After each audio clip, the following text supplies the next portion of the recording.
now into the depth and the guts, and we're going to be talking about voice, inflection, tonality, and volume.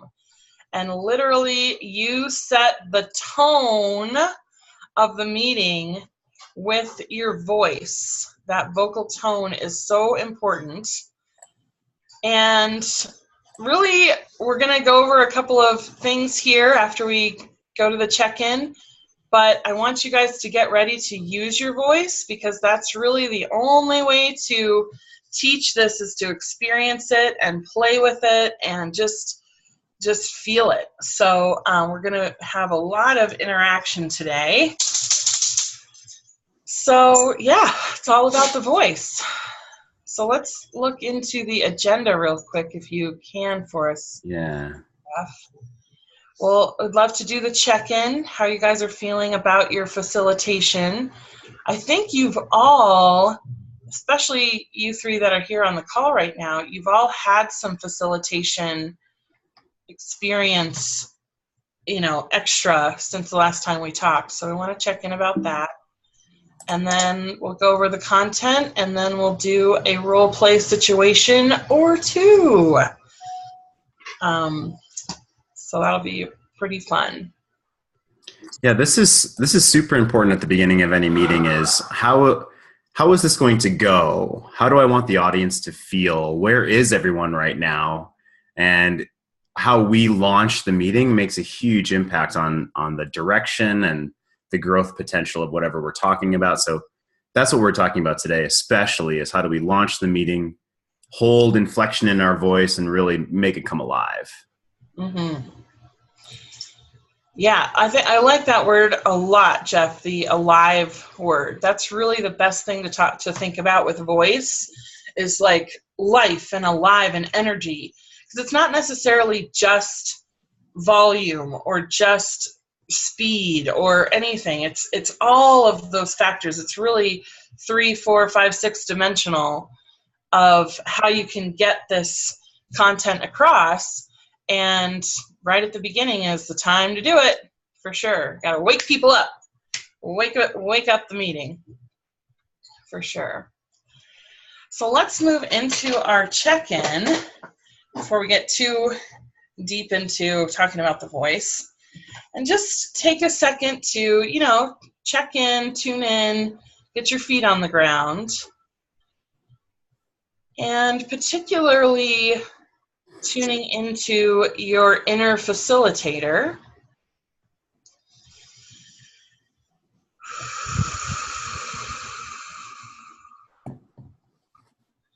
Just checking into how that part of you is feeling right now.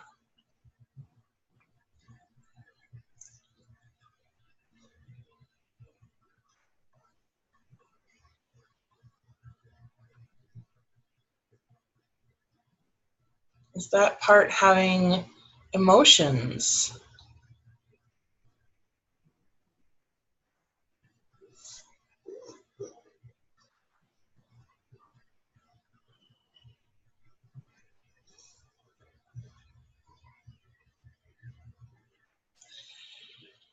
And I just want you to check in extra. Just ask the question, how is this part feeling different than 2 or 3 weeks ago?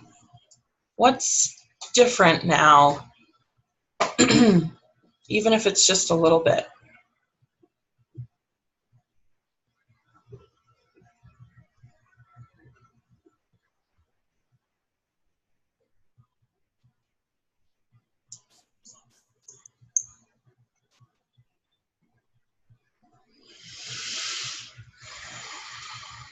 Cool.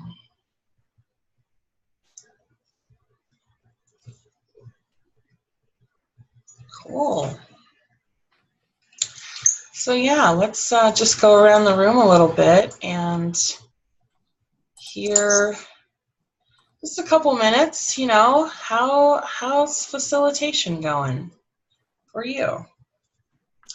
I like how you said, how's your inner facilitator feeling? right? So we can really focus on. And I immediately thought of when was the last time I was up in front of a room, which was Wednesday. Mm. Yeah. So so Vicky, I shot you a text. Hopefully you're able on your phone to just hit, one of those links to call in and text me if you have any questions. But I saw Linda, nodding, and if you don't mind, Linda, I'll go ahead and call on you to talk about how does your inner facilitator feeling today? So it's done a lot of processing this last week because on Tuesday I did the interview, and on Wednesday I hosted the meeting with Rachel Jane. Forgetting that I was hosting, I thought I was like, oh, I'll just check. I'm doing the check-in, Walked myself to the back of the room and was like, oh, no, did you not realize you're being the host? Oh. Okay, so instant get in the moment. And it was really interesting because on Tuesday, I hadn't realized that I was like so grounded that I was not a high energy. Mm. And then later on that day, literally right after the meeting, started getting a massive migraine. Oh, wow. And it was like, okay, okay, I get that. That was a protective mode that I was in, because as soon as I kind of let that go, it was bam, it hit. And I was like, okay, so just being aware of that, and I do that. I realized it was like, oh, this is this protective pattern I go into. I never realized that was there. And it's like, okay, can I adjust that? Yeah, I think I can be protective and raise that in my awareness. But just be aware that, okay, when I'm really grounding like that and like just like taking all my effort to ground, there's probably something else going on that I'm not quite aware of. And so that was really interesting for me to take on that awareness. And I actually had treatment with Mary Waters the next, I think, yeah. And we talked afterwards and had treatment yesterday, day before. I lost track of time. And it really helped a lot. So I'm going to put a little testimonial in there for her. And but I think I did much better on Wednesday. And Jeff, you can say yay or nay on that, for my energy level and being able to joke. And our topic I had was presence, and I had I tell people, it's ironic, but I realized that the more present I am with someone, the less I actually can remember of basically the weeds of the conversation. And that was really good for me, was that, just being that vulnerable, because it's like, oh, I don't want people to know I don't remember things. And that was the absolute topic that, was relevant for that day. So being in my intuition completely and being present was awesome for me. I don't know what the experience was for the rest of them. You can tell me, Jeff. Yeah. So let me jump in. Yeah, Linda had asked for feedback on the interview Tuesday. When Amanda and I were prepping for this, I actually specifically talked about how well you did Wednesday hosting, even though you were surprised by it. And I was happy that I was able to get there early and, like line up the other roles and things like that needed to be done. Yeah, that helps so much. Good.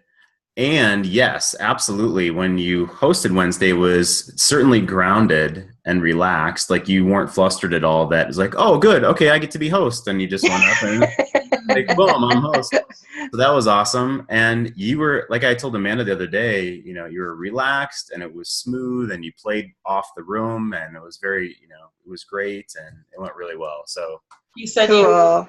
didn't rush. You know, you weren't having that. Which would have been my gut reaction of, oh shit, I've got to perform. I've got to, you know, and it was like, I didn't feel like I needed to perform. Yay. And I hadn't gotten the feedback from Tuesday yet about, I might have performed had I gotten that feedback beforehand, which I thought was really interesting. But I think that was just, it was really a different, it was like two totally different experiences for me. Yeah, you felt very relaxed on Wednesday, and, you know, yourself, and not performing. Yeah, I really enjoyed Wednesday a lot, and I enjoyed the group, and there was a lot of feedback. Yay! Yeah, there was a lot of feedback from everybody, and my topic was how does presence affect your business? Mm-hmm. How do you get presence? You know, and that was one, like the very first thing Rachel Jane talked about was presence. So it was awesome. Yeah. That's good. Thank you, Linda. Thank you. It's great. Yeah, please. Cynthia, how's your inner facilitator feeling today? My inner facilitator is funny because I feel a lot of new confidence in my ability to know that I can handle whatever comes up. And I've been seeing modeling of how people kind of call out the elephant in the room, and, you know, how to speak to my inner critic when that comes up. And then it's so funny watching myself, because I read down your agenda list and I was like, bam, bam, and then role play. And this, like, the fight or flight response to me was like, oh my God, it's going to be unplanned. What am I going to do? And that just cracks me up that I must have been numbing out this fear all this time, because it's so funny to watch it crop up. And I'm grateful for the opportunity to be uncomfortable. So thank you. I mean, and that reminds me of Wednesday as well. It's like, oh, I'm happy to help Amanda, of course, and Justin. It's like, surprise, you're going to be leading the group, and Rachel Jane's there, and like, here's the blank. No offense, Amanda. Here's the blank roll sheet. You know, like, and that's cool. That's cool. And it was that exact kind of thing. Like, oh, this is going to be an opportunity. And I think everyone on this call will appreciate this tiny piece, which was, I got 20 minutes alone with Rachel Jane before anyone else got there. So, and I've met her 3 other times. So it was really an awesome, like, momentum thing for me. And I shared that with Amanda too. And, you know, that went great. So, I mean, she said, doesn't she charge like thousands of dollars per hour? And I got 20 minutes with her. So, and she used some of that. Yeah. Like, we talked, she asked me about where I was and gave me a couple like awesome things, and then used that in her presentation too. It was great. So. Yeah. Yeah. Cynthia, I want to just chime in that I am the same way with the role playing. I will like get called on the table and have to perform as the host any day of the week before role playing. Mm-hmm. I get it. That's kind of why we're doing it, right? That's kind of why we're doing it. I mean, if we can get you comfortable with like that level, then yeah, you'll be ready to handle whatever real life throws at you. Because in real life out there, you know, they're not evaluating your facilitator skills the same way that we're looking at them more deeply. You know, they're just subconsciously seeing how the meeting goes, right? Yeah. I found that same fear when I joined Toastmasters. You know, it was like, wait, I can just usually, you know, do a little song and dance up there in front of the room, and everyone's just like, oh, she's full of energy. Oh, it's good.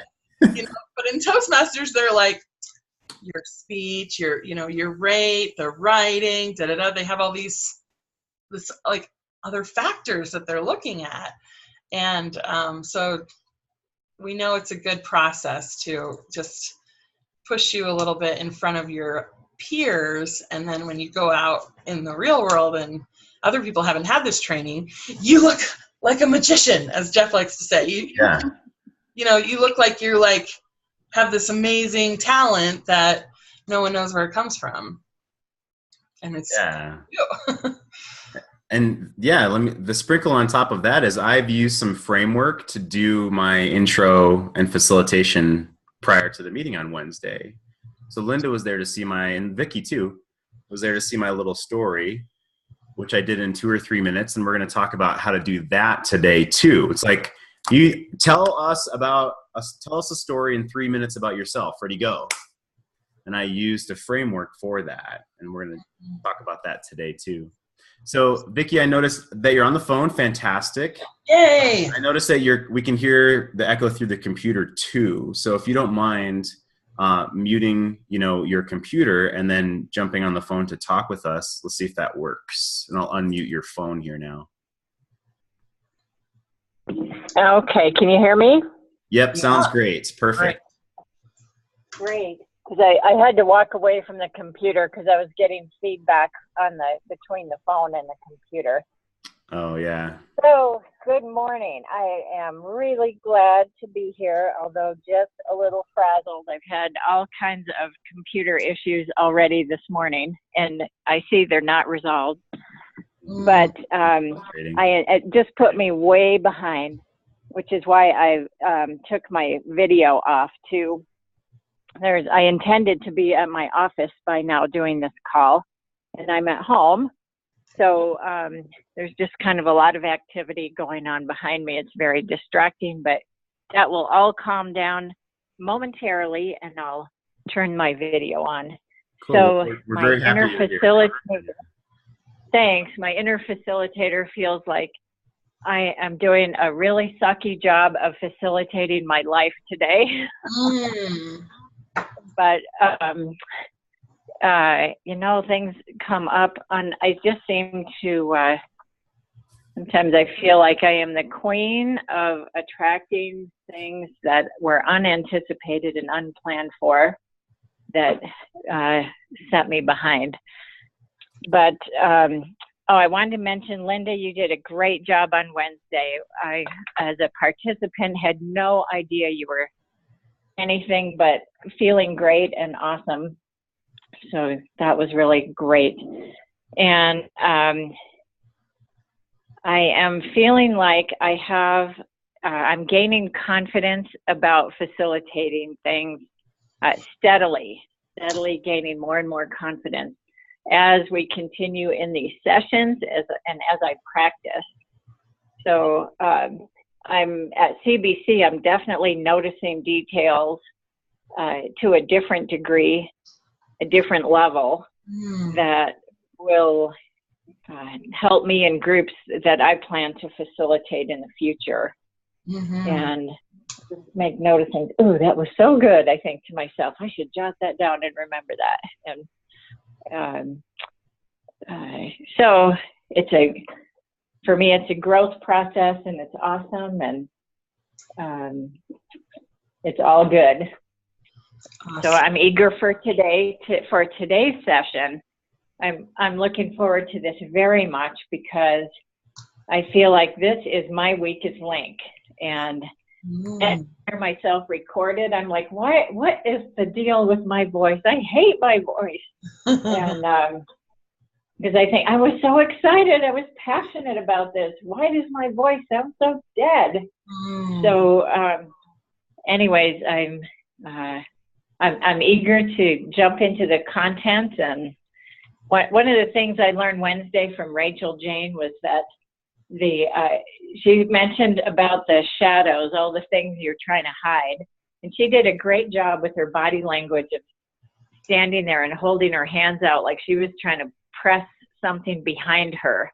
And she said that, all the things that you haven't dealt with, you're spending all this energy like trying to pretend it's not there and pushing it behind. So I appreciate just being able to blow off steam about my disorganized household and self this morning, because otherwise I felt like I was bringing all that energy into the meeting, and I'm pressing it behind me, trying to pretend everything's fine. I'm here for class. I'm ready. When the truth is now I feel so much more ready, just having stated I felt scattered.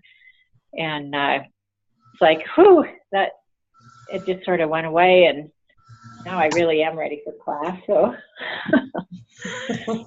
so thanks. Really good. Great awareness there, Vicki.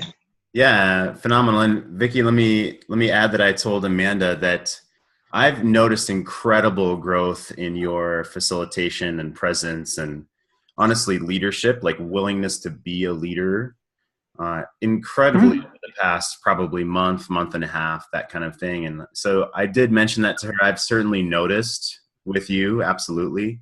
And I appreciate that you're totally vulnerable about, hey, yeah, I don't feel like I'm doing very well right this second, because absolutely all of us go through that.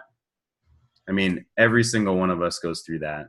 So that's, and, I think Cynthia and Linda have facilitated a little bit more than you have at this exact moment. And I'm sure that they would agree that, it feels kind of chaotic at first. It's like you're learning to walk, you're getting your feet underneath you, and not giving up is the key. Like taking that next step, showing up at that next training, going to the next meeting, and just having that dedication like all of us here do. And Vicki, I see that you do is like, is the difference. And so you're doing those things that make the difference. Great. Thank you. Yeah. Thanks. Awesome. Beautiful. Beautiful. Awesome. Thank you so much for showing up fully here and showing up in your life and letting your inner facilitator out to play a lot more. All of you are doing that. Let's jump into some content, shall we? Yeah. Voice inflection, tonality, and volume. Linda, I want to actually ask your feedback, and Vicki, of course, as well. But I want to ask about Rachel Jane's bio from yesterday that I read. I'm just curious about the length of it, how it came across, because I was holding my phone up, reading it on the phone. So I wanted to get a little feedback on, give me some feedback on how my inflection was and tonality and volume and everything up there in the front of the room. I'm actually curious.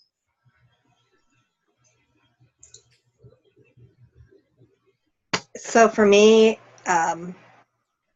it was interesting because my awareness was on the content that was there. Good. Because I had not ever heard that intro either. So it was interesting that she had said she hadn't heard that. Where'd you get that? She hadn't heard it. Yeah. Yeah. Because I hadn't heard it. So it was like, wow, that's really interesting. Well, that's really interesting. Oh, I didn't know that. And so that's where all of my attention was all of the content that you were giving. So it was really cool because that's the purpose of it, is giving that content. So you had to deliver it well because I was getting the content. Cool. Yeah. Vicki, do you have any thoughts on, and I bring this up because I've practiced this a lot, right? So I wanted to see if you and I appreciate Linda not pandering to me. It's just, that's good. Just tell me what your thoughts were. That's great. So I thought it was great, and it was clear that you'd done some research about her, and that was really good. And the only thing was I could tell, well, you were obviously reading it off the phone. It just would have been better to not do that. But if you could have just said it. But it was well presented, very well presented. I would say that it was, even though you were reading it off the phone, that was a minor distraction because the content was really great. Yeah. That's really great to have the content come through and hit you versus if you guys had said, I don't know what you said up there. I saw you introduced her, but, Right. Yeah. So let me attach this. So our first point on the list here, it says, consider intentionality in delivery ahead of time. Like, how do I want this to be received? So I wanted everyone to feel like I have a lot of respect for Rachel Jane, that I've seen her before, that she has a lot to bring to us.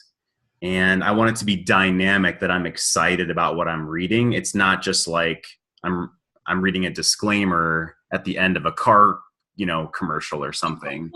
It's, or that, okay, I have to read this now. Okay, hold on while I have to read this. Mm-hmm. I'm excited about it. Yeah. Yeah. So that's intentionality we wanted to talk about first. And Amanda, I'd love for you to chat about the common pitfalls of less experienced facilitators and speakers. Yeah, well, that's definitely one of them, is just kind of, you have it to read, so just to read it as if you're reading a book and you're just trying to get all the words out of your mouth. That's not a presenter. A presenter, the words are only a tiny bit of what it is, right? So the rest of what you bring is largely through your voice, largely through your body. And that's what we're doing here. So the common pitfalls would be just weak delivery, almost like you're apologizing. I don't know if Rachel Jane used that word. It's one of her favorite words, just apologizing for taking too much time or whatever. And you don't even have to say the word "I'm sorry" to be apologizing. It's all in your delivery. No range, which is one big thing we're going to work on today. I think, Vicki, you were mentioning, you're like, where's my range? Where's my range? When you listen back to your tapes, that's so huge. I totally get into that too. Look, so I can say a sentence with no range, no range, no range, or I can get my voice really alive and say it with much more range, just pitch, right? And then, of course, we have the dumping on self pitfall, which is different than just calling out an elephant in the room. This is calling out like how badly you are at facilitating, right? If you get up there and you're like, oh, I've never done this before. And, there's a difference between saying, okay, this is my first time doing this and I'm excited about it, or I've never done it. I don't know how this works. I'm not really sure what all this writing is on the page, or things like that. It's like, Jeff and I were talking about this, like, do you just want someone else to do this? Yeah. Yeah. So there's a great way to handle the nerves, which is what Vicki did this morning. And hey, this is what I'm feeling. Cynthia did this when she did her presentation in Loveland, which was, hey, I'm just going to be honest. I'm feeling a little nervous. And she's like, I'm going to, open myself out so I can give you, awesome value here. Oh, that's great. Yeah. So when you say I'm nervous, yeah. Yeah. So the way to not handle that is to vomit out your insecurities. And no one here ever does this. I'm talking about like those people. Those other people. Where, yeah, I'm not really good at doing this. I don't usually speak in front of people. Like, I hope it's okay, the apologizing or saying you're not good.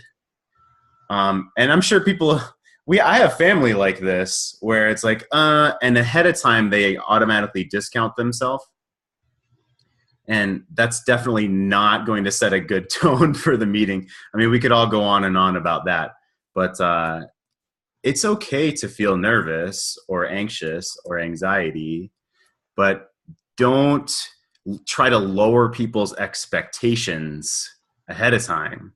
Just let it be. One thing I did is I start to say words like again, or some of us say there's one other word I can't remember right this second because I blocked it out that I say. I say so and I just have one long run-on sentence, and we're gonna do this and. So we're gonna practice these things. It's okay to just leave a blank space instead of discounting yourself or adding another in there. It's actually much better to just, instead of, oh, I'm not sure what I'm doing, it's take the 5 seconds to go ahead and read your paper, or like take the 5 seconds to look at your notes. Yeah. You don't need to, it doesn't need to be like, oh, I forget this part, let me look at my notes. It's just, they're fine with you looking at your notes. And to you, it may seem like, wow, that's a lot of time, but it's really not. Like, when we're nervous, it feels like a lot of time going by, but people are fine if you look at your notes. Mm-hmm. Yeah. So cool. Let's keep going. So the second point here is how much a sense of authority is needed in this situation. Do I really need to be super controlling right now and kind of strangle holding the situation like it's life or death on one end of the spectrum, right? And the other end of the spectrum is the weak delivery or the lack of authority or being really wishy-washy or not following the agenda. That kind of thing. Really having no container is the other end of the spectrum. So yeah, Amanda, I'd love for you to jump in. Yeah, my 2 cents on this is I find that the most authority and clarity is needed when I'm directing people what to do during an activity. If I get kind of weak or discombobulated during that part, it's kind of, there's questions and things, but if I can say, okay, so now we're going to jump up from our chairs, go find a group of 3, and answer these 3 questions.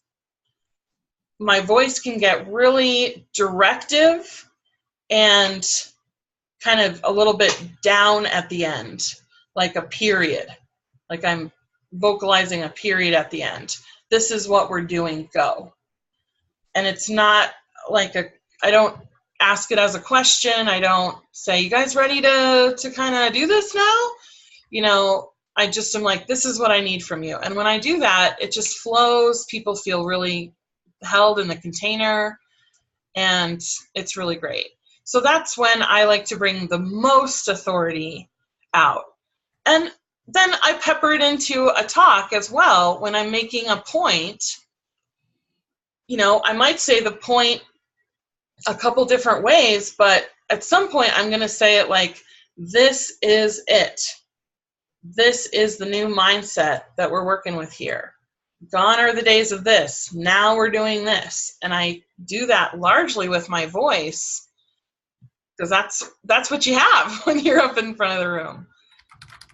So starting to feel that inner authority and to draw a line in the sand, you need that. You're doing that with your voice most of the time. So just as we play with these role plays, think about that authority voice.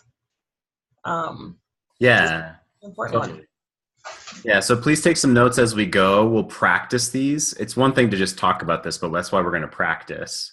Yeah. We'll come back to these things. So the next bullet is playing small versus playing big energetically. Linda basically talked about that really well of, we can feel grounded and how big is our range, or even literally how much are we opening our hands or walking around the room or looking at people right in the eye. It's easier and safer and more protected to be small, have a lower range of I'm not going to offend anybody if I don't have a big range of expression. But if I really want to draw a line in the sand about something, I'm not going to take that any longer, right?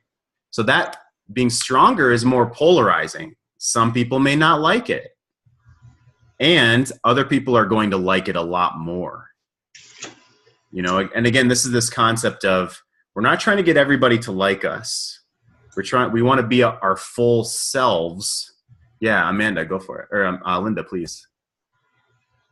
So I've asked a lot of groups when, what they like, what they don't like, what they feel comfortable with.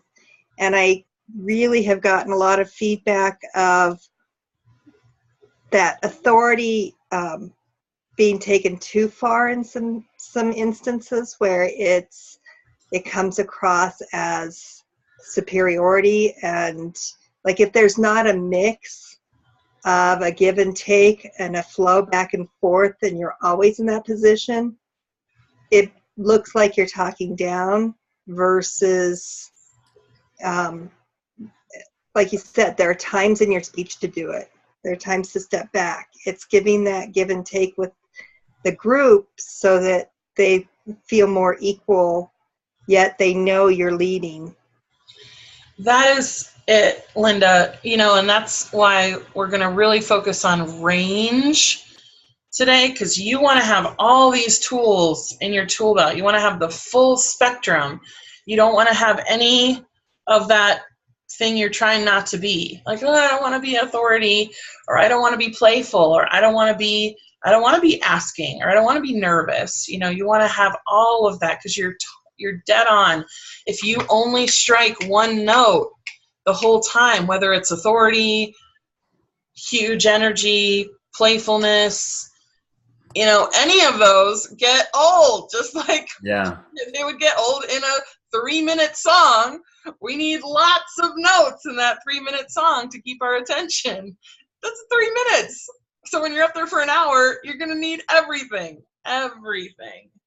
Totally. Absolutely. And again, Amanda gave a great framework of when I'm directing how to do an activity is more of like a teacher role, or I'm giving instructions. That's the most sense of authority of like, here's the structure. Here's the structure of the game or the activity. Like, that's what it is. Like, there's no debate there. Right. Otherwise, as a facilitator, of course, yes, absolutely, Linda. You know, everyone's a part of the process. We're a leader. We're not a dictator. All that fun stuff. Totally.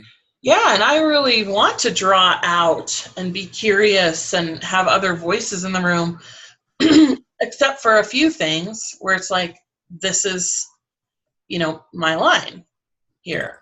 One of my lines is what we're physically going to be doing with our bodies. Now you're going to get up, walk across the room, and sit with people you don't know. Yeah. Boom. Ready, go. Yeah, ready, go. So then when I turn into, you know, so what do you think about that? You know, the content or something, then they see it as a difference. Linda, did you want to ask something small there? I saw your hand again. Yeah. Really quick, Jeff, I want to say how much I appreciated on our exercise on Tuesday when you were very definitive of how many people get together, and then you said, and then we will switch and one person will move to the left and one person will stay, because it was like, okay, everybody knew exactly what to do. They weren't wasting time looking around for someone. It wasn't the who's going to get picked last. Yeah. It was, you know, and that was a great way of doing it. Was, okay, wherever you're starting, one person stay and then move to the left. And that was great. I love that. Thank you. That's a great trick for even groups of 3, where it's 2 people stay, 1 person go, that kind of thing. So yeah, thank you very much. Awesome. That segues beautifully what Linda had brought up into the next point of positivity, and offer a feeling of acceptance to the group or to an individual or a new guest. Like, it's going to be okay. My quick story here, and then I'd love to hear from Amanda, is recently I had a new member sign up for the matchmaker role, and she asked, like, okay, what do I do for this? And I handed her the card and I said, yeah, here you go. You can just read off of this. The information's here. And she This was before the meeting, right? Well, I gave it to her before the meeting, yes. And then also when it was time for her to do it, I said, yeah, you've got the card. And she looked at the card and then looked back up, and basically I don't think had read she didn't know what to do, basically, and didn't start to read, didn't follow any, you know, the instructions on there. And it was just, she just kind of looked like a deer in headlights. Like, what do I do? And let me jump back to the share screen of, I want to make her feel accepted. I want to make her feel like it's going to be okay. So even one-on-one, I wouldn't have, you know, scolded her or said, well, I gave you the card, you know, what the heck, you know? I said, read the card. Like, read the card. Come on. And it was none of that. It was, and I prompted her with a question. I said, tell us about why it's great to meet one-on-one outside of the meeting. And that's all that I had to say. And she's, and she was just holding the card and never did use the card. And that's fine. The point being of the story, I didn't make her wrong in the moment. I didn't ask her, you know, like, hey, read the card like we talked about. I didn't shame her. I didn't try to make her parrot anything in particular. You know, like, well, we have to say it exactly like it's on the card. So, like, read it. I just prompted her with a question of, well, what do I want her to talk about? I want her to talk about why it's great to meet outside the meeting. And then, like Vicky said, she wasn't reading off the card. It was even better. Like, oh, it's great because, and then she just used her own words. So it probably worked out even better overall. And the whole point of what we're talking about right now is we want to make people feel accepted and not shame them or accidentally. Well, we don't do it that way. We read the card here where we feel like they feel excluded or, any of that. Like, oh, I'm not in the club, so I'm not coming back. Right. That kind of a thought. So yeah, Amanda, I'd love for you to add on anything you feel. Yeah, I think the one thing I want to say about this is, well, one, Jeff, if you hadn't been very present with the meeting, you may not have known she was matchmaker and what she was asking, because she didn't ask anything out loud. She just looked at you. Yeah. Right. So I think that's a really interesting thing to watch in a facilitator. Just because everybody else has different roles doesn't mean you're not right there with the container. Like, you're still engaged as a facilitator, even when someone is on your stage or, the speaker is speaking for 45 minutes. You need to be still the most engaged person in the room, because something like that is always going to happen, where if you're paying attention to something else, you won't have that question right at the tip of your tongue. But if you're right there with her, so I just wanted to point that out. And we've said this before, you're kind of just constantly making everything good, like making everything positive, making everything accepted, accepting, acceptable. Yeah. It's okay, because you've got this and you're able to communicate what you need to communicate, and you're just kind of there to make everything good. Even if the whole meeting, I was at a CBC meeting that I was not leading. This was way back in the day. We didn't really have roles. I didn't do the opening. I didn't do anything at the meeting. And actually, Rachel, Jane, and Dada were there speaking or being there. And Dada said to me after the meeting, you led such a great meeting. And I was like, I didn't even speak. Like, I was sitting at the back of the circle, and he was like, I know, but you were just the linchpin. You were the linchpin of it. And I was like, wow, that linchpin is a really important role. So yeah, I wanted to throw that in there. That's what you guys can be and will be and are being. Yeah, that's certainly an unconscious thing that all of us here probably try to do. And it's also, I love what you said about when the presenter is presenting, you're like the most engaged person there. And I have my note, like I'm ready to take notes. It makes it look like, regardless of how many notes I take or not, I'm ready to take notes. I'm engaged. I have like an open posture toward them. I'm a great example for the rest of the group. I mean, how would that look? I mean, obviously I wouldn't do this, but no notes. I get my phone out. I'm looking at my phone, right? Like, obviously that's an exaggerated example, but maybe it's not so much. Maybe we've, seen that before. So those are just small little things that may be kind of obvious, but, and along those lines too is when the presenter is engaging the audience, I then turn and look at everybody. And then when we're back to the presenter, I'm back there. But when the presenter asks a question to everyone, I look at everyone like we're expecting you to engage here. And so that's something I do as well. That really helps the speaker. Instead of just me staring at the speaker while they're asking a question, I look at everybody. Yeah. So that's just a little tip there I just thought of. Cool. Cool. Okay, so you guys are soaking it in. I see that. And now we want to put it to work here for us. So we are going to get into our little role play here. So it's going to be a short but powerful role play to just warm up your voice and check out your range, okay? Yeah, so here's some examples. In Rotary, every meeting we say the Pledge of Allegiance. And it's just a part of Rotary. It's a part of school still, if y'all didn't know that, by the way. Oh, wow. Kids still say the pledge, at least in public school.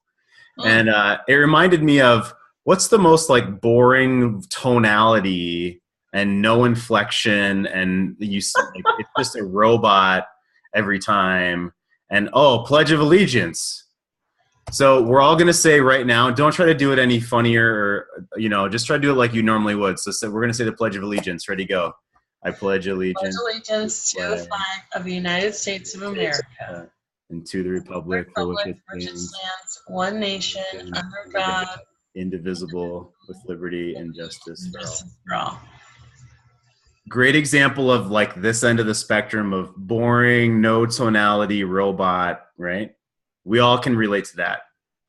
Okay, now we're all going to say the Pledge of Allegiance, like ridiculously silly range, stupid silly range. Ready? Okay, go. And Jeff, can you unmute everyone so we can hear? You're not unmuted. You're just listening to me and Amanda say the Pledge of Allegiance. We want to hear your funny range. Okay, right. Pledge of Allegiance, crazy range. Ready, go. I pledge allegiance to the flag of the United States of America and to the republic which it stands one nation, under God, indivisible, with liberty and justice for all. Nice. How red is my face now? I don't know. Perfect. Yay. So that's actually one warm-up exercise I'd recommend. I actually even mentioned this to Linda about like loud singing in your car, or silly, crazy Pledge of Allegiance as high and as low and as angry and as serious and as silly, crazy as you can. It's fun, it's silly, and it's good warm-up practice. I mean, even right this second, I find myself using more inflection because we just did your that. Arms are way wider, Yeah. Jeff. Like, wow! Yeah, exactly. How about you guys? What do you notice about that? Did that loosen anything up? Cynthia, please. I'll call on you. I'll go ahead and just call on you. I guess if I tune it opens my heart. So that's what I really noticed. Like all of a sudden my heart is wide open. Nice. Cool. Yeah, Vicky, how about you? I definitely noticed a higher energy level. Getting the arms involved, and I pledge allegiance to the flag, and it just, really got energy moving. Good. That feels so good still, Vicky, when you go big with your arms. My goodness. Yeah. Linda, how about you? Oh, you gotta mute or unmute you. Okay, so I mean, it made my heart feel giddy and fun and goofy, and so it was much it lighter. It's like takes from the ground to the lighter. Yeah. Although it could be distracting as well, so it's like that. Yeah, you probably wouldn't actually do that. Yeah. But I gotta tell you, it's a lot closer to that than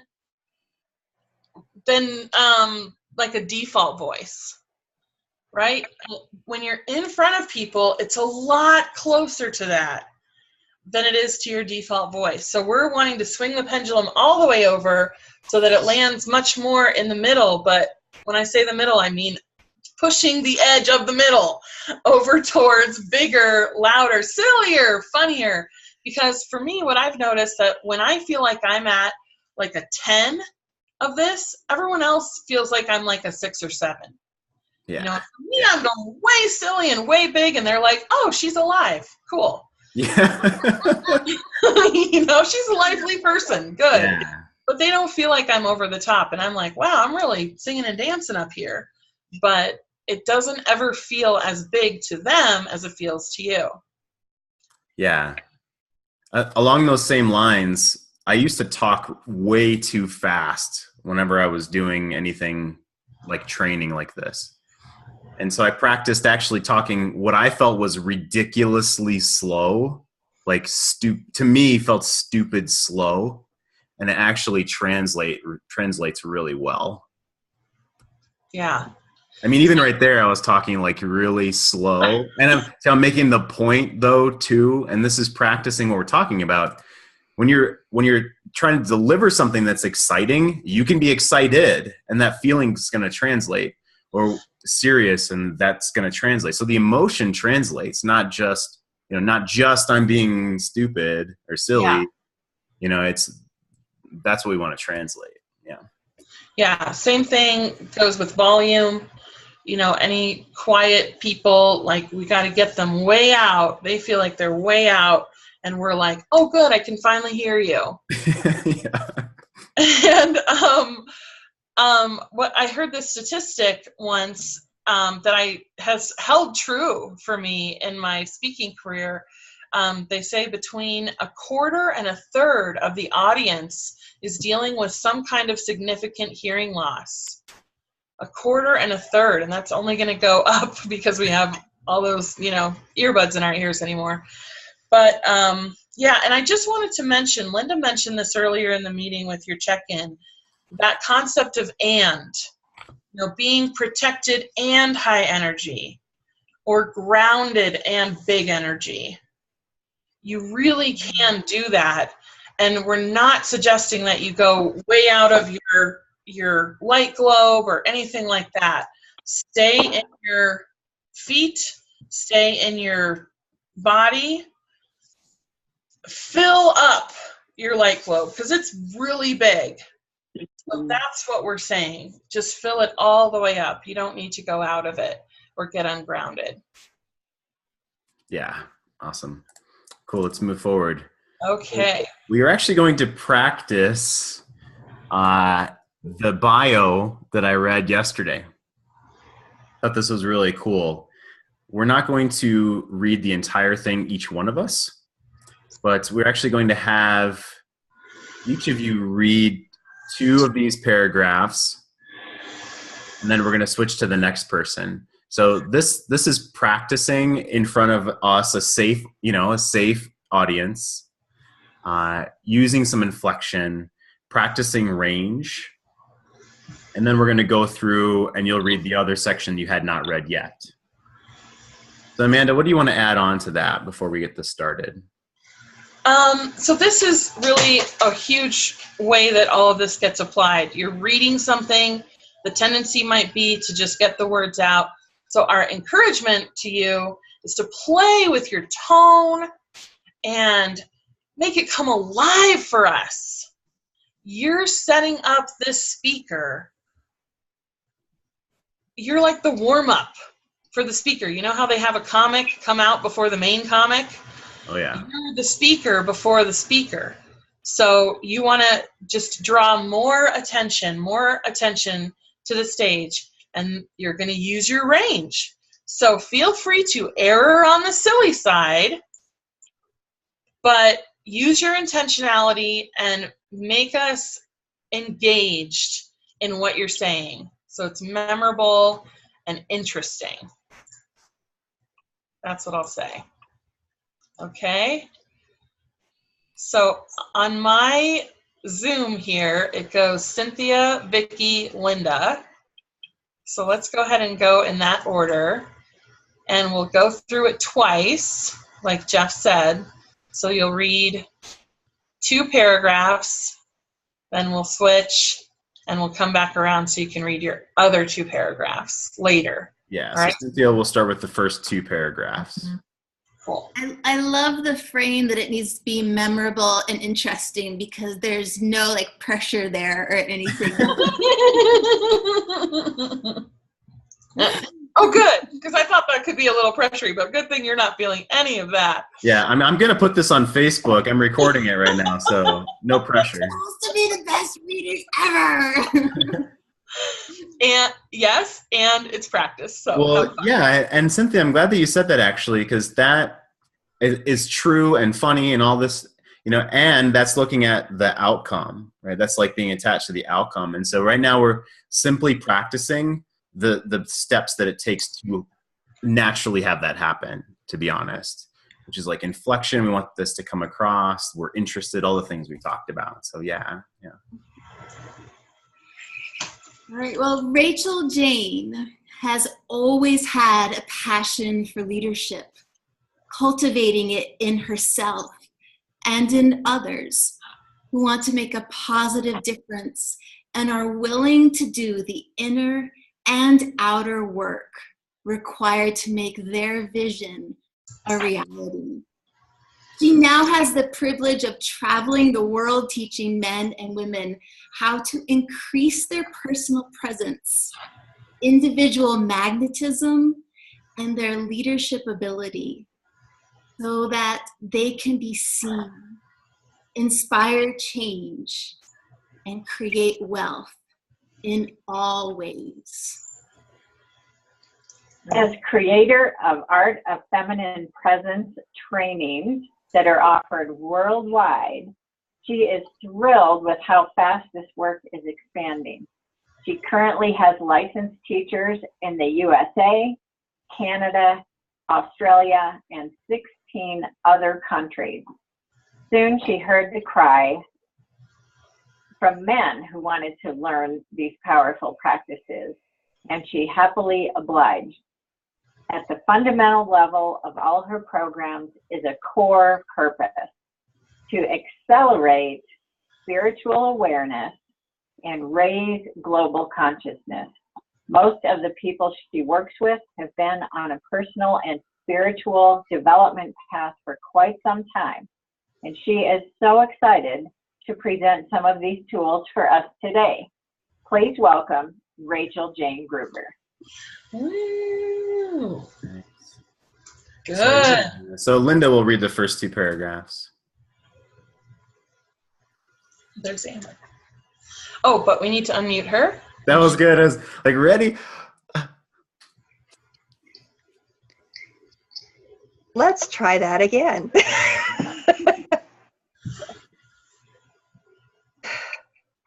Rachel Jane has always had a passion for leadership, cultivating in herself and in others who want to make a positive difference and are willing to do the inner and outer work required to make their vision a reality.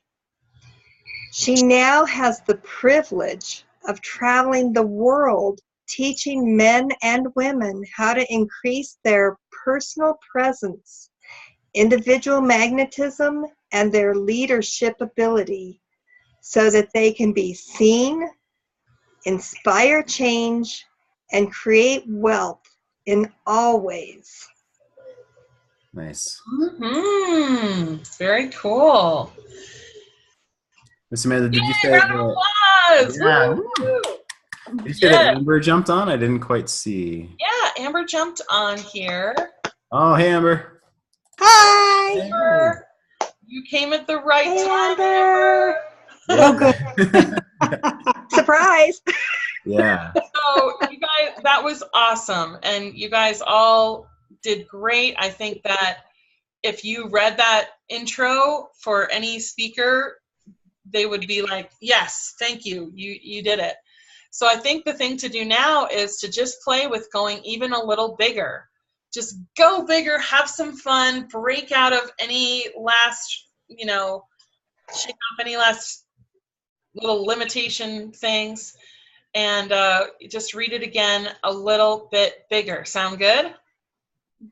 So you're going to read the section you didn't read prior. And yeah, I want to encourage you to either scoot to the front of your chair or stand up if you want to stand up. This might feel a little bit silly. It's going to get us into the energy that we want to be. And, even if you want to, you're just going to be looking at my chest the whole time. That's fine. I don't care. But if you want, get on the edge of your chair or stand up, and open your shoulders up. Yeah. And use some arms here too. Luckily you don't have to hold anything to read it. It's right on the screen for you. So this gives you some gesture ability. And the reason I said, Amber, you came at the right time is because you don't have to worry about doing the first one. You can just go big right off the bat. Yeah. I like it. You're gonna go big, but you're gonna go big of yourself. You're not trying to be like a clown on stage. It's just more of you. Okay, any questions about that? All right, let's go ahead and, I know Cynthia read the first part first, so what I'd like to do is have Amber jump in. So we're gonna have Amber read the first 2 paragraphs, and then Cynthia will read the second 2, and that should get us on track. All right. Awesome. Whoops, Amber, I think you muted yourself there. Yeah, sorry about that. I had some background noise that you didn't need to have. Okay. So,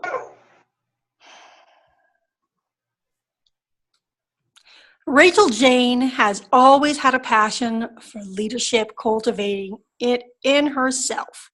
Whoops. And in others who want to make a positive difference and are willing to do the inner and outer work required to make the vision a reality.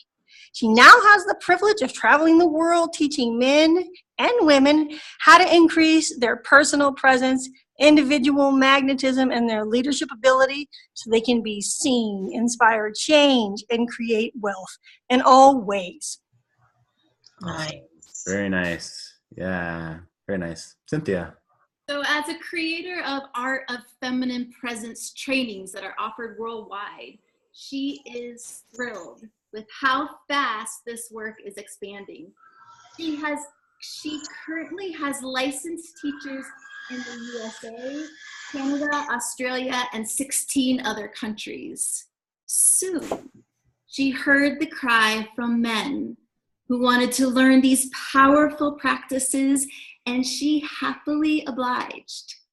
At the fundamental level of all her programs is a core purpose to accelerate spiritual awareness and raise global consciousness.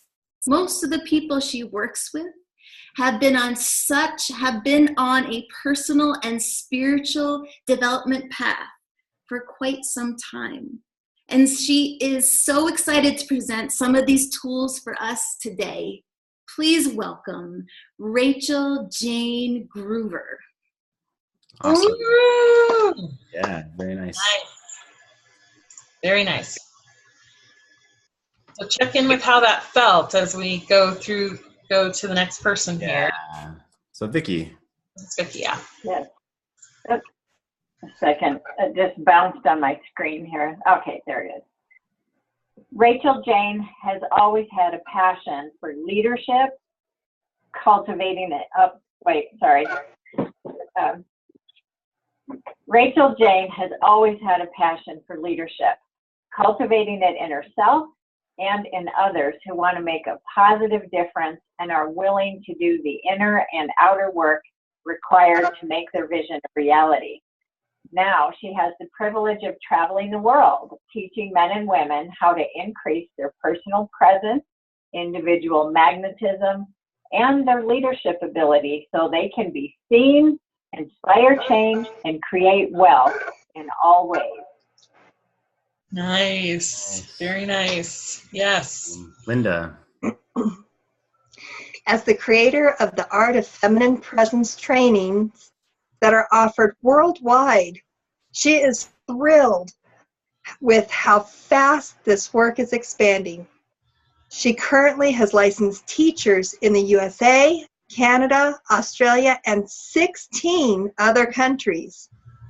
Soon, she heard the cry that men who wanted to learn these powerful practices, and she happily obliged.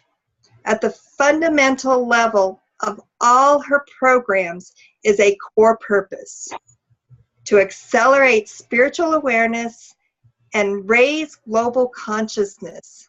Most of the people she works with have been on a personal and spiritual development path for quite some time. And she is so excited to present some of these tools to us today. Please welcome Rachel Jane Groover. Ooh, yes. Nice. Oh my gosh. So, Awesome.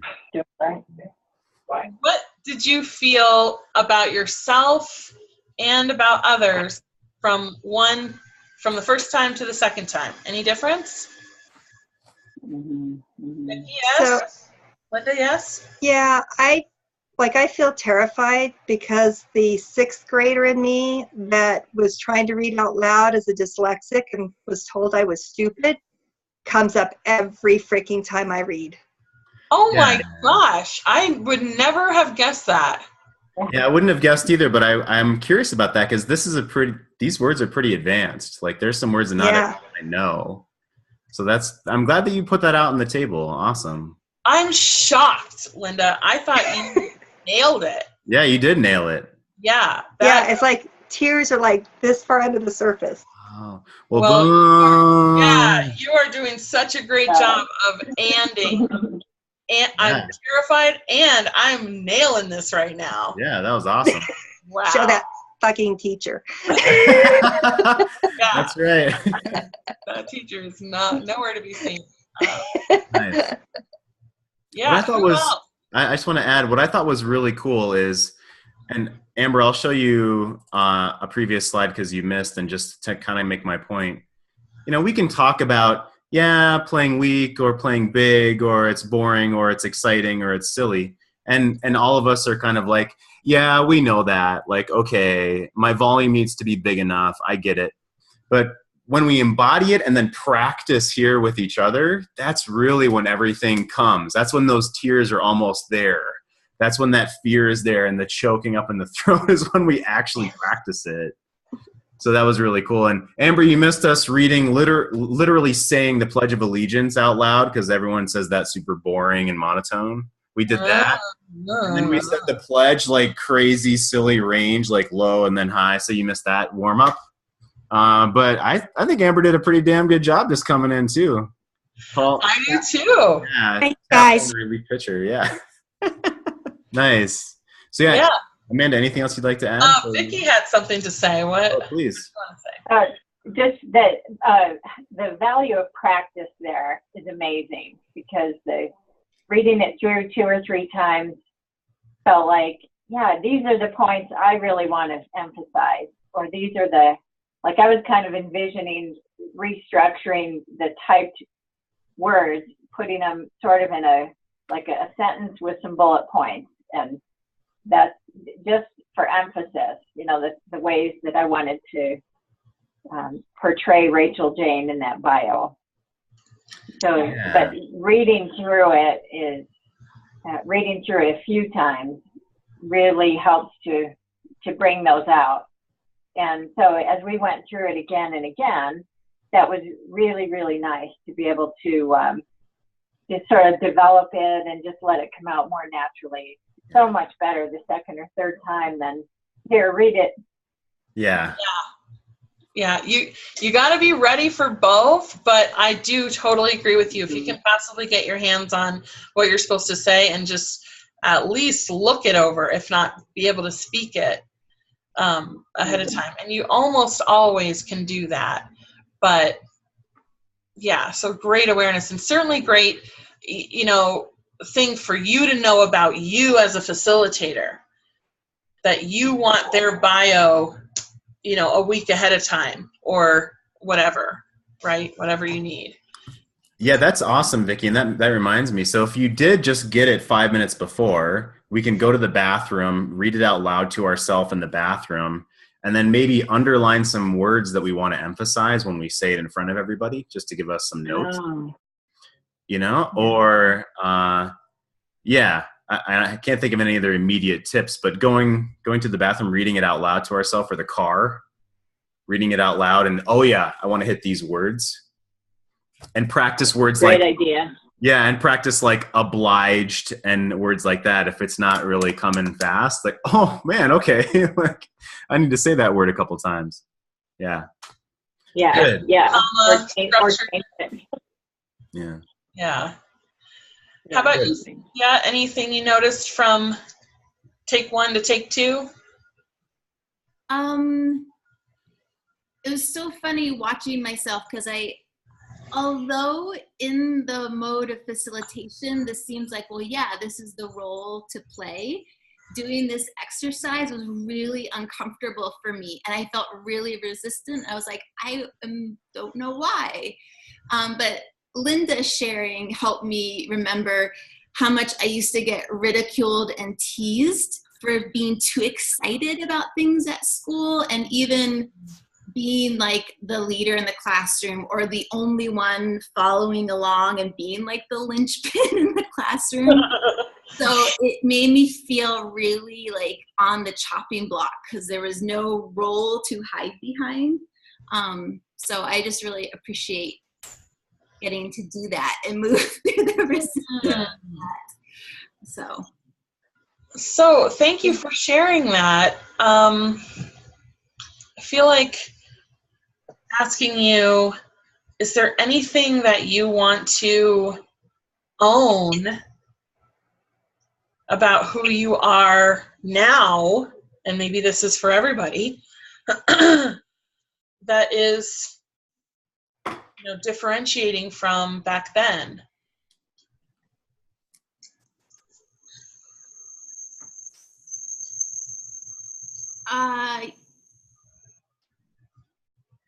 Yes, but I don't know what to say to that. Like I can, I know who I want to be as a leader. And I think it's this, like, I want to be that as a person too. Like, it's not just when you have permission. Like, it's not just when you're in that role. It's not just when you are the teacher, you get to be that. Like, you get to be that in regular life. And even if people laugh and ridicule, like, I think it's that polarizing effect. So, that feels good. Mm-hmm. So you said that you get to be that. Do you want to say that in an I statement? And is there anything that is there like a word that goes instead of that? I get to be in my everyday life. I love you pushing in right now, just so you know. And I might come around the room just so everyone else knows. I don't know yet. Because you seem really clear that you do know the leader that you want to be. Mm-hmm. So that's why I'm asking, can we hear about it?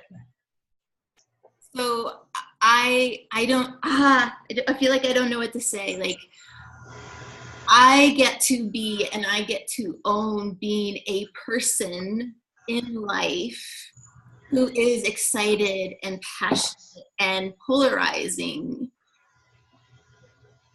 Yeah, woo! Yes! Woo! Nice. You do. Yes, you do. Beautiful, Cynthia. Thank you. That is so beautiful. Go Really ahead. Oh, sorry. Oh, go ahead, Vicki. Vicki. And I just said, go ahead, Linda. Oh. But one of the things, something that's coming up for me is that I think I used to be a much more naturally expressive person. I mean, I grew up in Italian neighborhoods where you talk with your hands all the time, and it could be just any old silly thing like dinner, but it's not just dinner. It's the spaghetti, it's the sauce, it's the wine, it's the but somewhere along the way, the professional took over. This is serious. This is science. We have to read a study. It has to be. We're talking about cells under the microscope here, and yet I would think there's kind of space for both. It can be. It's not just bacteria. It's the cells. It's the bacteria. It's the Yeah. Nice. So part of me is kind of really, when I think about like speaking in front of dental audiences, sometimes I think, it's the prim and proper, like choir girls or something. Hello, class. Today we're discussing bacteria, and we are, and yet how many, and yet all of us, even as dental people, we're like, yes, I have to go hear so-and-so speak. He's got great content, but he is so boring. Yeah. And so I'm thinking that it's this is really good to be more expansive, and it's great to have these times to practice and let more of the natural personality come out instead of what I think the audience wants. Just be authentic, be me. Yeah, well, let me add on, Vicky, when you did your intro yesterday or Wednesday, it was, I love dirty yellow teeth, right? Like, you can't forget that. And you were like, I'm not going to look at anybody in particular. I'm just going to look up, I love dirty yellow teeth. That's hard to forget. That's great. I have seen speech competitions won by one moment in a speech. The person did this, and they won the competition in that moment. I have no doubt in my mind. And the rest of their speech was only okay. But one great big moment can just be so memorable, like Jeff said. Yeah, awesome. Vicky, you sharing about that Italian side. Didn't she just like come alive and up close in the camera and just like, it was like, wow. Yeah. And yet, you know what? But there's also kind of a balance point, because it's one thing to do that in a playful setting or in practice setting like this, and yet not become like the performer. Yes. So I'm thinking about that thing about being grounded and present, and just like let my own self be bigger instead of like the performer. Yes. You're not putting a mask on. You're just being a bigger version of yourself, a more expressive version of who you really are. And most of the time, I have found that speakers only need to worry about one end of the spectrum at a time. So for you, being more big and expressive and Italian and arms, that's your edge right now. So just keep being that for a while until that gets integrated, and then you can start, kind of coming back a little bit more, but push it out right now for a few months. You're going to be in this stretch, right? And then you're going to go like, okay, I think I'm using my arms too much because I'm physically tired after a talk. Okay, that's when you need to, lean back the other way. But it's just going to be this nice, weaving back. But you really only have to worry about one side of the spectrum at a time, is what I found. You want to err on the side of being more animated in yourself than err on being boring. Like, you'd rather err on the higher energy side. Yeah, Linda, really fast. We need Cynthia. I've just feedback for Cynthia. So like the first time was where you are in your essence, which is like just nurturing and pulling in and comforting. And that's where, you want people to feel in your practice. And the second time, your speech was faster and you were more animated and you were more compelling to me, and joyful, like expressive and joyful. And it's like this whole other personality that's beautiful that somehow got shut down. And it's like, oh, more, please. Interesting. And I would actually say that, Linda, about everybody. Yeah. Time was completely different experience for me with everyone. When you were given permission to go really big, you all came out to play, and it was very alive, more alive. And the first time was great. There was nothing wrong with the first time. It was just more life the second time. So for all of us on the call, this is the edge. More life, more up and down, range, fast, slow, arms, all of it. You guys can all be really, really big, and it feels like too big to you, and it doesn't feel too big to us.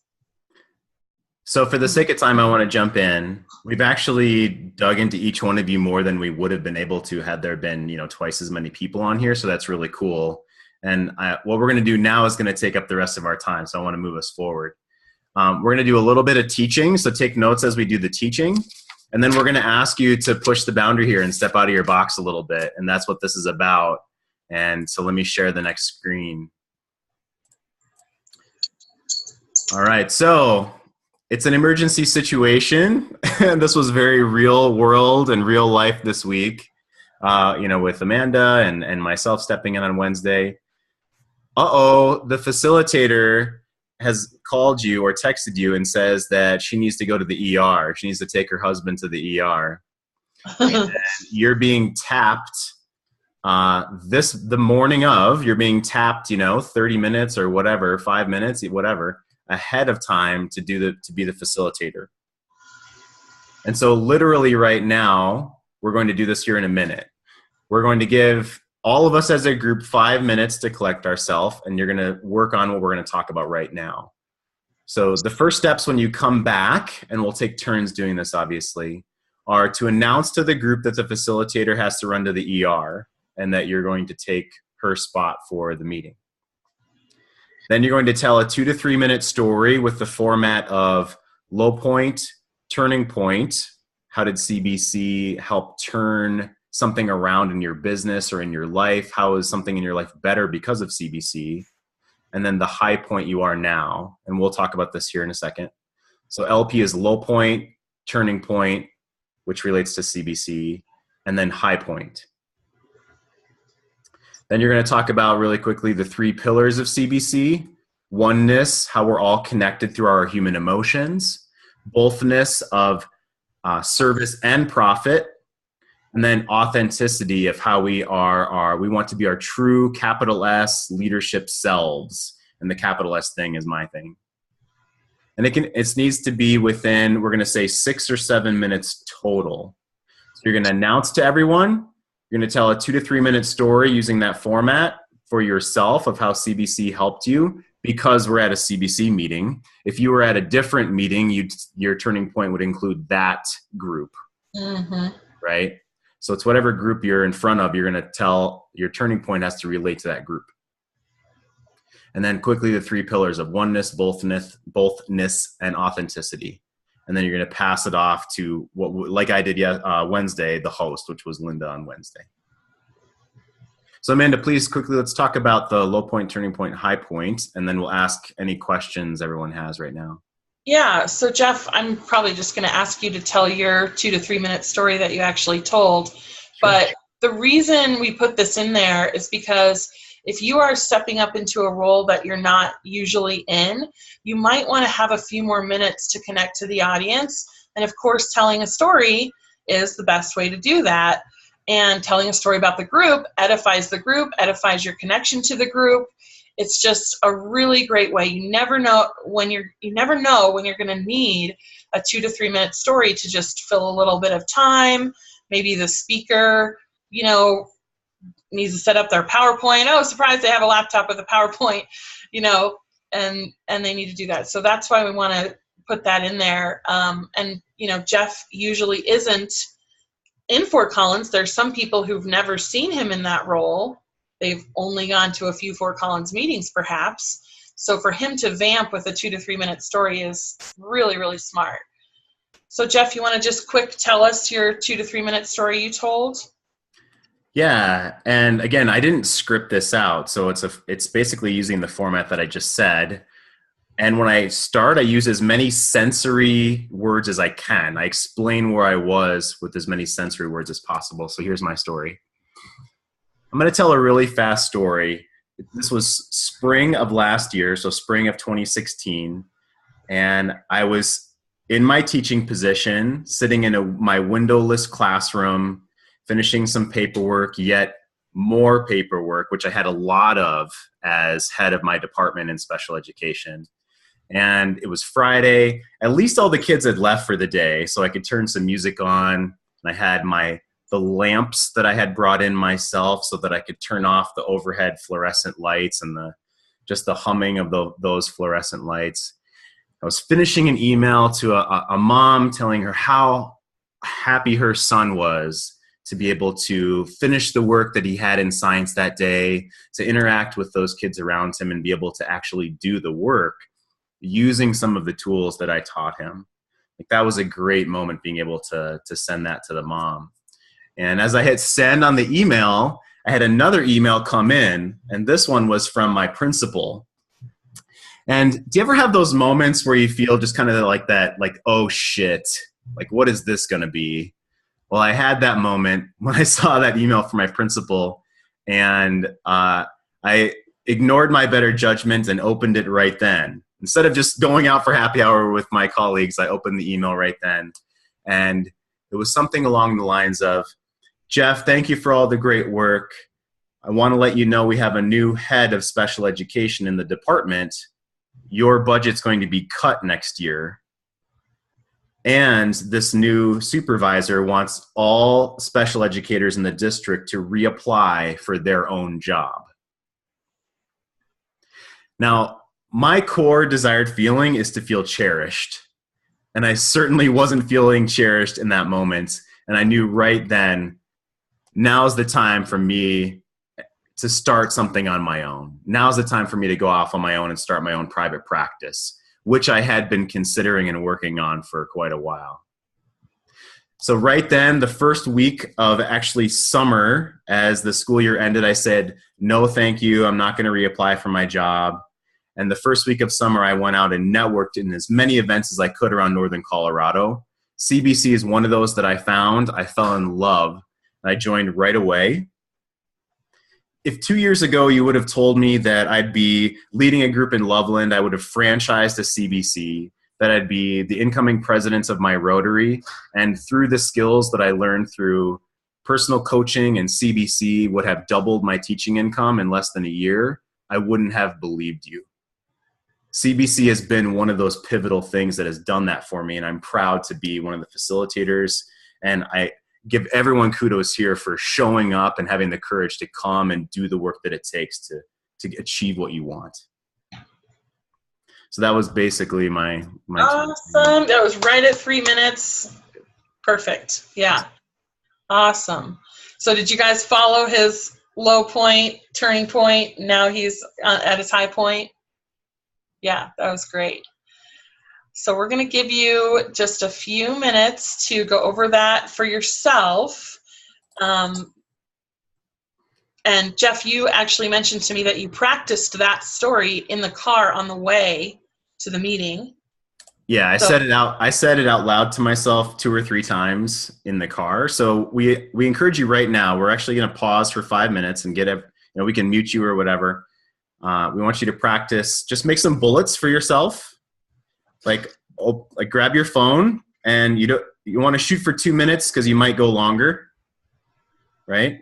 And you're going to go through that arc of low point, turning point, how CBC was a turning point for you, and now what's your high point? What has come out? What good has come out of CBC?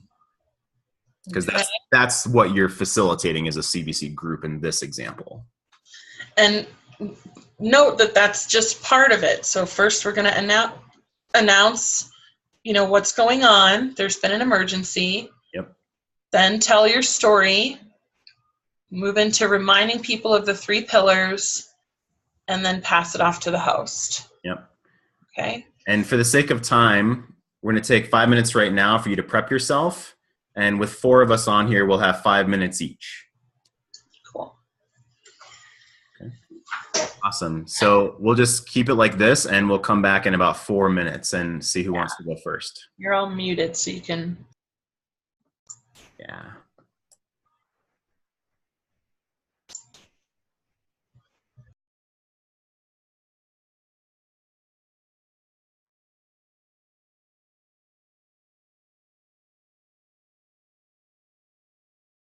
Could you put the outline back up?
All right, we'll come back here pretty quickly in about 1 minute.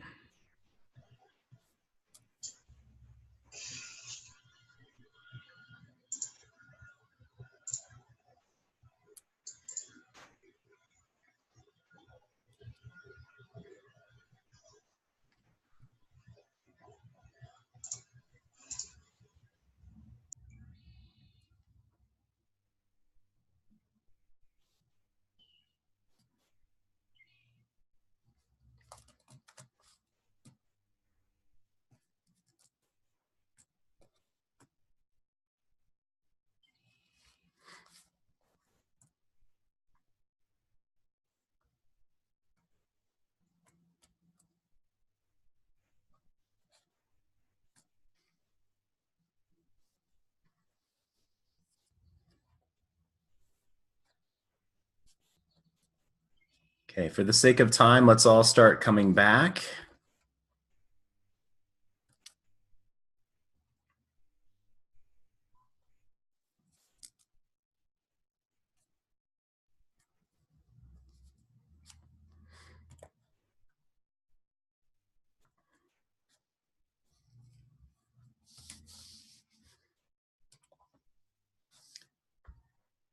So this isn't a lot of time. We know that. That's kind of like the point, honestly. So you're not supposed to feel totally like ready. This is impromptu. You're going to work off your notes. You're going to work off bullets, and you're just going to do your best, right? That's right. You're going to stand. You're going to sit in the front of your chair or stand up if you want to, and you're going to do your best for this 5-minute impromptu intro as a facilitator. And again, if we can push you a little bit here, anything that you actually get thrown out in the real world will be easier. Yeah, absolutely. Stretch and play and, just have fun with it. It's a very safe place. No worries. And we'll be taking notes, but, you're going to get a round of applause here at the end. So. Yeah, that's what Amanda and I talked, that we're just going to give you a round of applause, and then one-on-one some other time, after the call or another time, we'll give you particular feedback. So we can stay on time and we can talk one-on-one about the feedback. And what I would encourage you to do when other people are speaking is, if you just click on those 3 dots in the corner of their video, you can pin video. So you see them nice and big. You don't need to see the outline while other people are speaking, because we, as an audience, we don't know what outline you're following. So if you mess it up, it's okay. We don't know what you're trying to do, okay? So it's a good way to just pin them up front, nice and big, and experience it like the audience. Yeah. So again, for sake of time, we might run over a couple of minutes if we give everyone a full 5 minutes. So let's go ahead and get started. Whoever goes first is going to be done first. So who wants to, who'd like to go first? Cynthia. And then Vicky. Cool. Awesome. And Amber and Linda, we don't see you yet, but we know you're there. All right. Cynthia, take it away. All right, well, good morning, everyone. Just wanted to let you know that our regular facilitator for today, she actually was called away for a really big emergency to the ER. I know everything's okay, but I will be stepping in her role and beginning our meeting today. So let's begin. I'd like to start with just a really quick story about what CBC has come to mean to me as a member and participant. So about a year ago, I was living and working in a very hot little apartment. Second floor bedroom was where I had my office. There was no air conditioning and it was really poorly insulated. So July, hot, sweat, stuffy. And there I was at my desk, just recently quit teaching, madly trying on my computer to pull up this magical business that I thought I knew how to create called The Barefoot Parent. It was my way of combining my teaching world with my coaching world. And now I had gone through tons of trainings for a couple of years up until this time. But I have to tell you, leaving a community of teachers in a school building and suddenly landing by myself, all alone in this small room, was a huge wake-up call for me. Every day when I sat in front of my computer, I feel like I was faced with all those tasks and skills I was not an expert in yet. And I felt disconnected, I felt alone, and I felt really insignificant in what I was doing. Now, I had heard of Conscious Business Connection and actually had RSVP'd to come to the meetings like 6 months before, over and over, and I never showed up because there was not the belief in me that I would come and feel like I had community. It was like, oh, I'll just come and feel more inadequate and more alone amongst this group of people who knows what's going on. Well, in July, I suddenly got my very hot, worn out, very lonely being to show up to one of the meetings in Fort Collins. And this is what happened. I sat in this group of 20 people, and as I listened to their introductions, and I kind of tried to learn on the fly how to give mine. I shared mine. Hi, I used to be a teacher. I was a special education teacher. I'm just starting my business. I want to work with families and relationship. Okay, I got it out. And then there was the next person who works with money, and the next person works with health.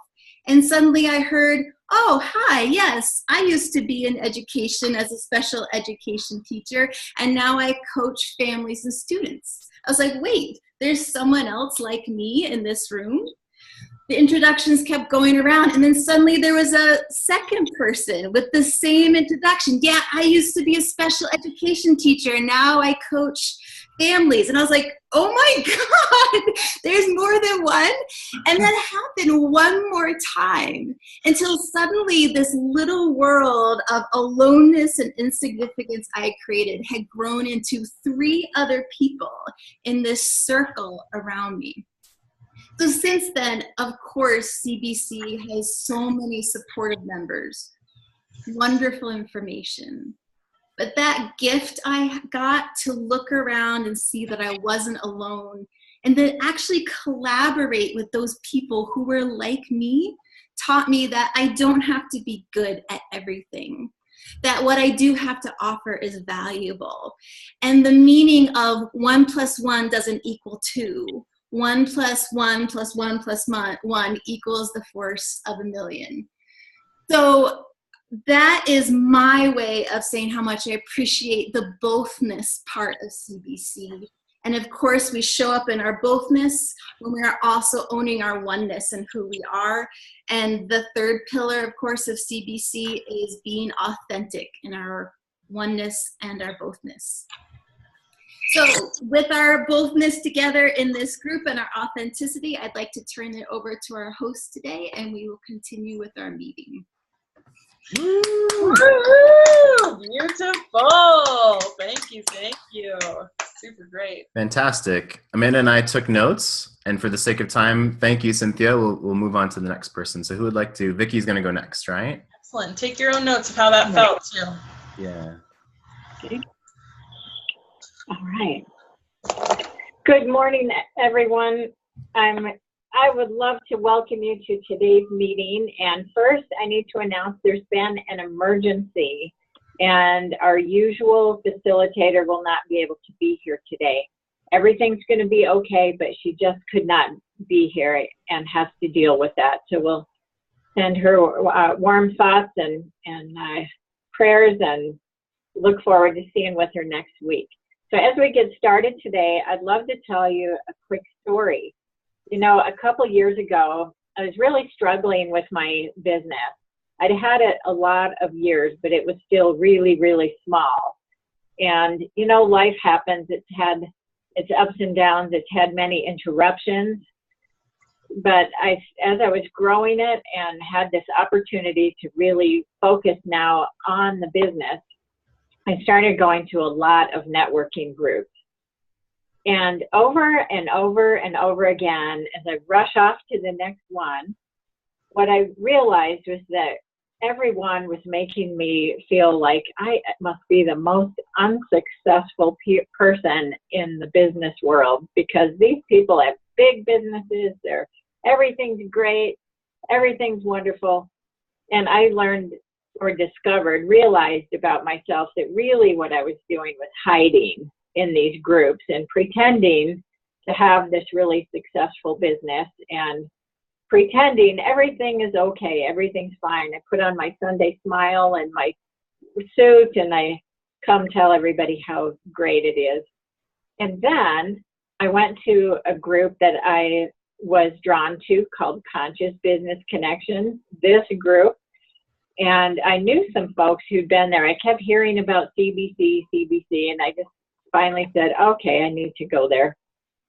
And then, and I tried to hide there as well, but over time I learned it's difficult to hide at CBC, and I finally woke up and got more involved in this group, met with other people, and what I learned is that by facing my fears and being more vulnerable, then there really is help out there. I've gained help from various people in this group, and now my practice is, it's not 100% of where I would like for it to be, but I love it so much more. I'm having so much more fun with it, and I am really excited about what the future holds. It's just so fun. So the 3 pillars of CBC, which I would like to share with you now, which have really impacted me as well. First of all, oneness. We're all one in the human community. Bothness.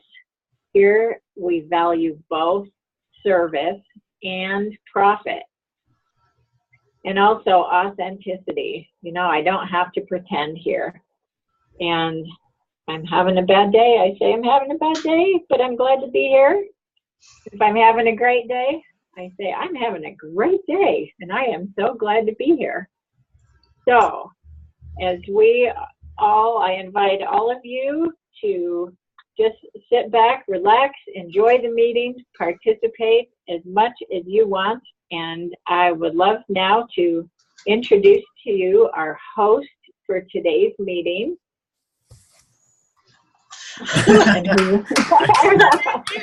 Nice. Yeah, you had a good minute and 10 seconds out of the 5 minutes left. Awesome. Oh. Cool. All right. So yeah, Linda or Amber, who would like to go next?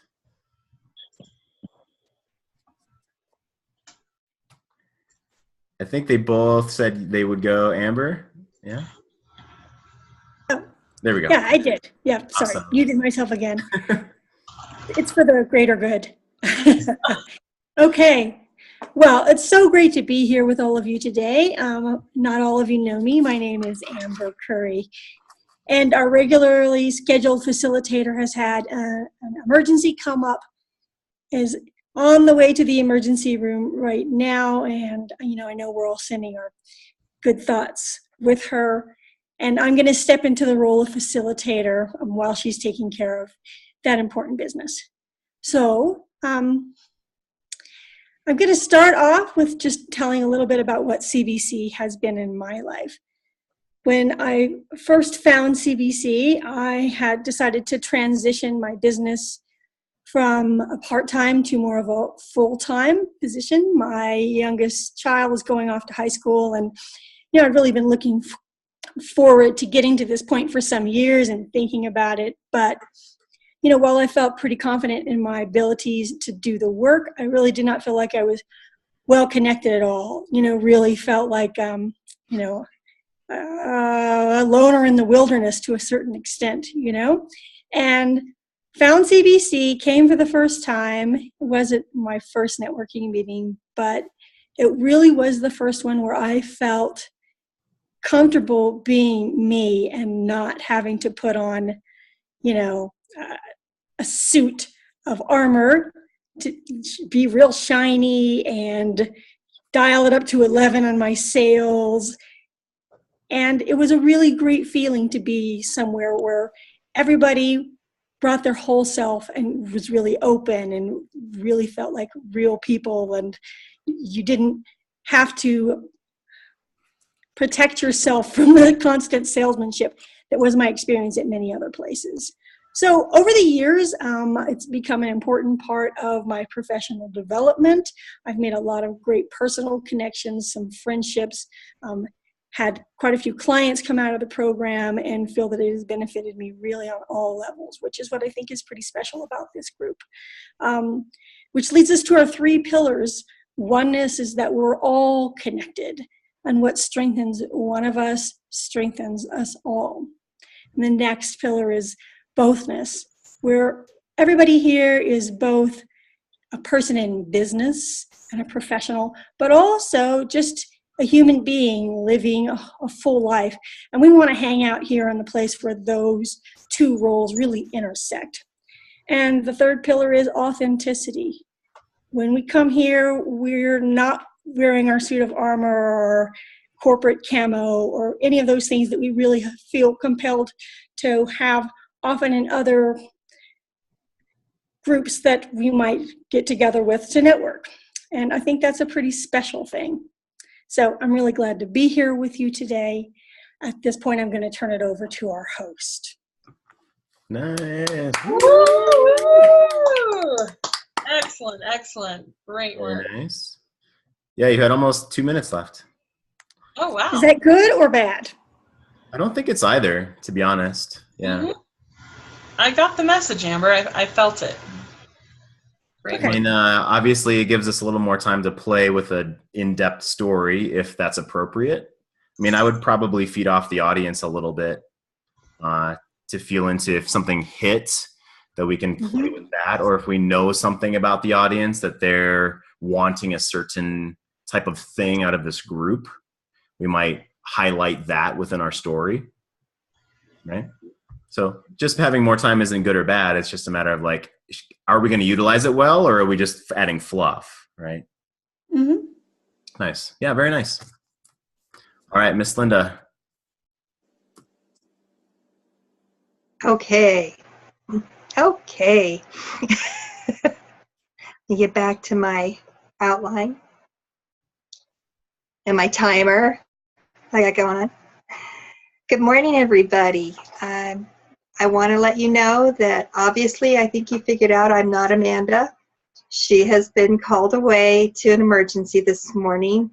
She's taking her lovely husband to the hospital, and let's have our thoughts with them. Everything should be okay, but let's just have some thoughts for them and supporting both of them this morning. And thank you for choosing to be at CBC this morning. My name, for those of you that don't know, is Linda Coulter-Burge. My business is Bottom Lines Consulting.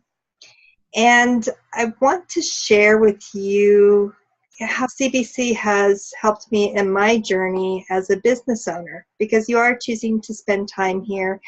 And I want to let you know what CBC has done for me.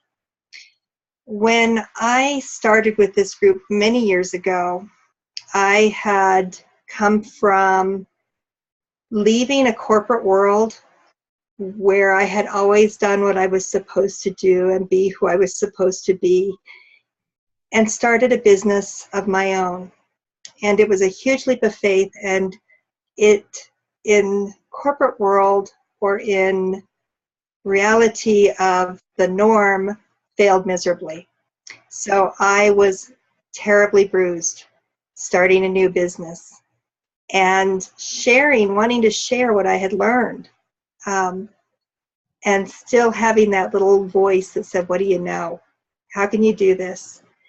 And at that time, I really had asked the universe to help me find a group where I could allow myself to be authentic and be my flawsome self. I love the word flawsome because I'm flawed and I'm awesome, and grow with. And they could hold that space for me, and that was CBC. And so it was a real turning point for me that I could have this network of people in my journey. And so I went from having that really difficult struggle time to having this network of people. And everything that I think that I have done in my business to grow from that point is based on a seed that was planted at CBC. The people that I needed, the training that I needed, the experiences of standing up here in front of the group and being my whole better self than I had imagined to begin with has all come from the supportive energy with CBC. And now I have a strong business that has integrated all of those experiences so that I can even help people better. And so I want to, again, appreciate that you're spending your time here. And that brings us to our 3 pillars of why CBC is so special. The first is oneness, and that is that we're all connected. We're in this journey together, and we're here to support each other and grow and shine together. And the second one is bothness, and that is recognizing that we all have gifts, and if we really want to have those gifts shine, we need to get paid for those gifts. And so this is helping people get comfortable with that bothness of being of service and receiving financial reward for that. And then the last one is being authentic, being that flawsome self that we are, and really, really celebrating that, because we all have those gifts, and showing up, whether it's good or bad, doesn't matter, being authentic and being who you are. So again, I celebrate all of you for choosing to be here. And now I want to turn the meeting over to our lovely host. Woo! Very, very good. Excellent, excellent. Great job, everyone. I am so happy on a very selfish level that I feel like I could call on any of you if what happened this week were to happen again, and Jeff had to say no for some reason. I feel like this team, I would feel so great leaving that, setting the tone of the meeting with any of you. That was just awesome. Yeah, that was phenomenal, and we're out of time. I want to honor our time, otherwise we could go into some more details. We did take notes, of course, and we'll offer you particular specific feedback for all of you. That was great. You guys are very courageous to do this, and this practice is what makes it a lot easier when we're actually called to do this. It's not the very first time I've had to do this. I do have a framework of what can I say, how can I relate this to the group I'm in front of right now. Yeah, absolutely. Loved it. Yeah, beautiful stories, really, really great. So if anyone, I can stay around for 5-10 minutes. If anyone wants to stay on and ask a particular question, I'm cool with that. Otherwise, we'll say goodbye and honor our time today. Yes. Fantastic. Wonderful work. Thanks, Vicki. Awesome. Thanks, Vicki. Yeah. Bye, guys. Bye. Was that a wave, Cynthia, or a question? That was a wave? Okay, you're muted, but okay, good. I have a question. Sure. Great. So, sorry I was so late, but I'm wondering if the recordings of these sessions are available to us now. I do have them. I'm happy to put them on YouTube. It takes me a few days to do that, but yeah, I can do that. Sure.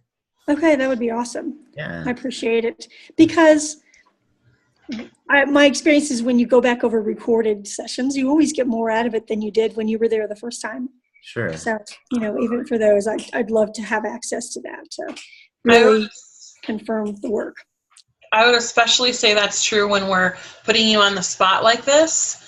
You're like in the moment of it, but when you go back and watch yourself and watch the other people, it's even hard to watch someone else in the moment when you're getting ready to be on stage. Yeah. Totally go back over. And I will make sure that you have that link, because I'm trying to think of, I know you have it somewhere in an email, but I don't think it's on the site. So I'll make sure you have that link.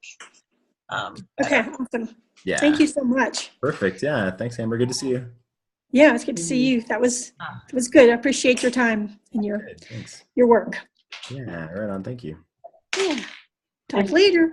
I just want, I want to make a comment to you guys, and that is, you know, when I started making some videos for my website and watching them, I learned that I didn't like how it was coming across, but what I learned is that if there's a monitor set up so that I can see myself in action, I can self-correct along the way.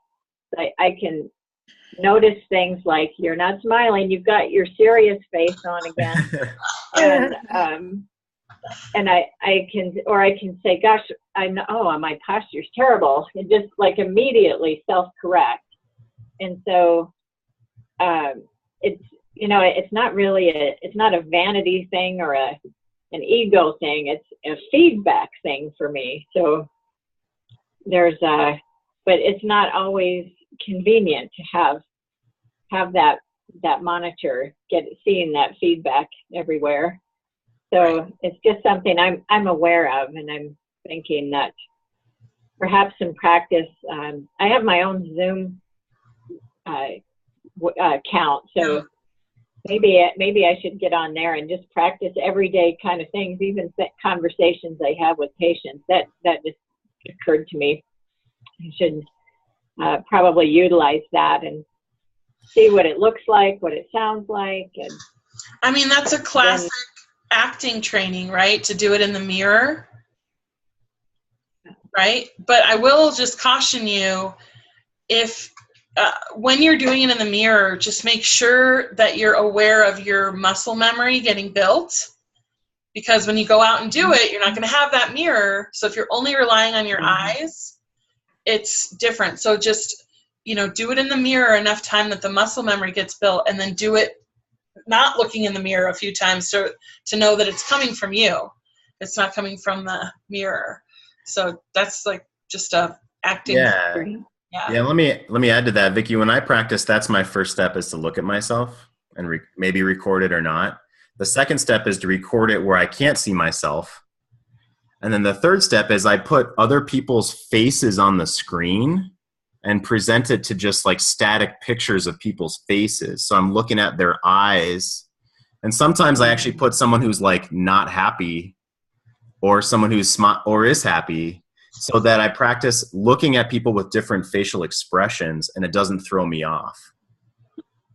Oh, great idea. Yeah. Really cool. Yeah. Yeah.